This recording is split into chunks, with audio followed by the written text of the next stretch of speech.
Three news stories for you. Firstly, was today Ethiopian PM Abiy Ahmad was back in office. He has taken over the charge. He was in the battlefield for 2 weeks around. What did he do?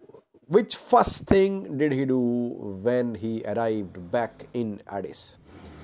He contacted leaders of 6 countries. Why did he contact the leaders of the 6 countries? Secondly, Getachew Reda has tweeted about the impact of Abiy Ahmed's presence in the battlefield. We'll talk about that.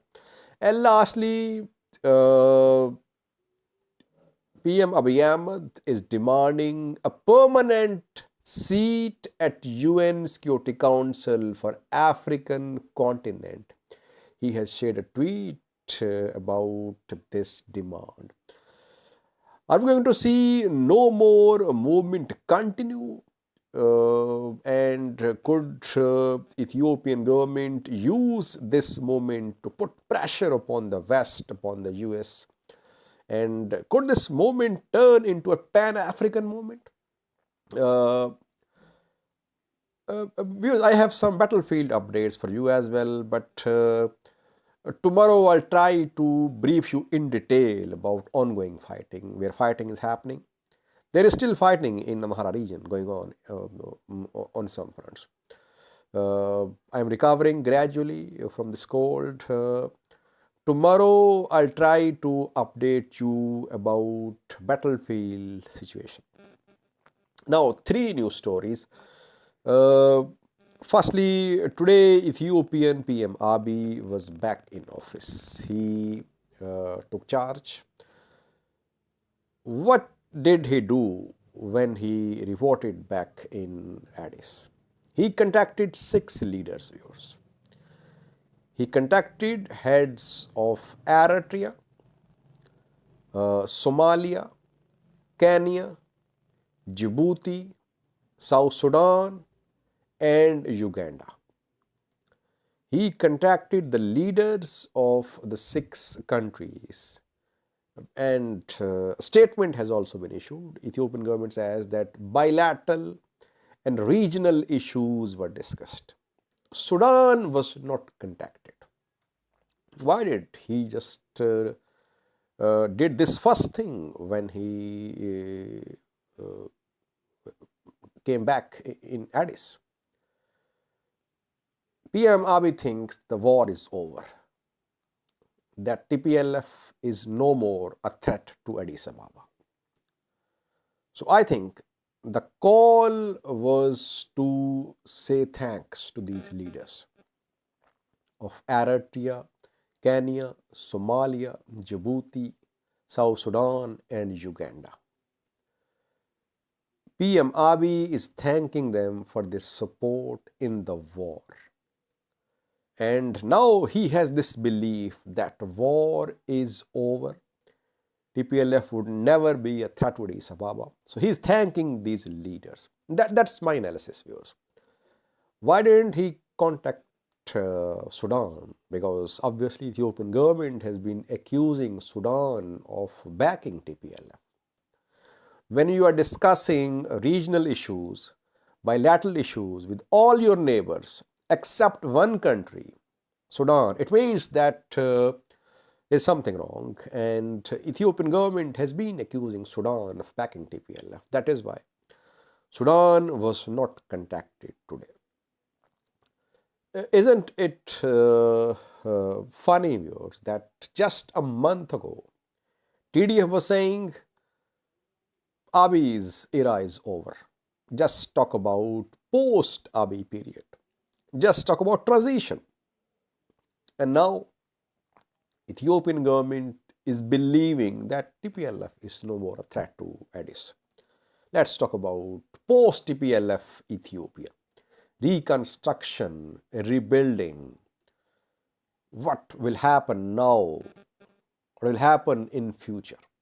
So just in just 1 month, situation has changed. Will it remain this way? We'll have to wait and see. So my analysis is that he thinks war is over and he's thanking these countries. Now, secondly, Getachew Reda also tweeted a few minutes ago. he talked about the impact of PM Abiy's presence in the battlefield. He says people are discussing about the impact of Abiy's presence in the battlefield.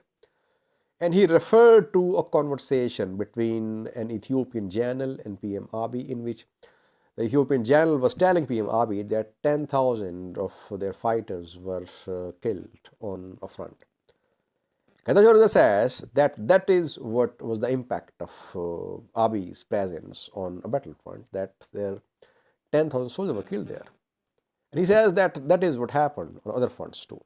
So he's basically saying that PM Abiy's presence in the battlefield had no impact whatsoever. In the previous video, I talked about this question.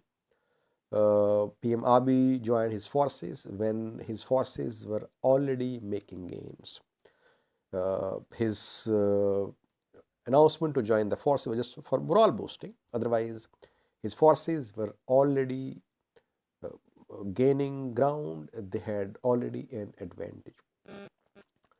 Lastly, viewers, today Ethiopian PM demanded a permanent seat at the UN Security Council for Africa. In a statement, he said that he reiterates the call of other African leaders that Africa must have a permanent seat at the UN Security Council.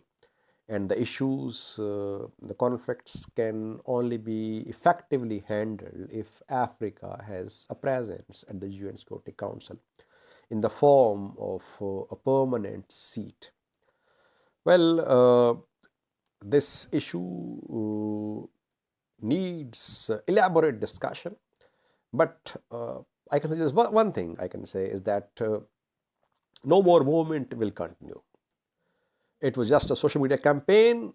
It turned into a street movement, and now it will turn into a pan-African movement. Ethiopian government will try to add more strength behind this movement. It will try to turn no more movement into a pan-African movement. And this demand will be linked to the demands of no more movement in coming days. You'll see, viewers. The movement has worked a little. We have seen that Western media came under pressure. US also came slightly under pressure when rallies were held across the US.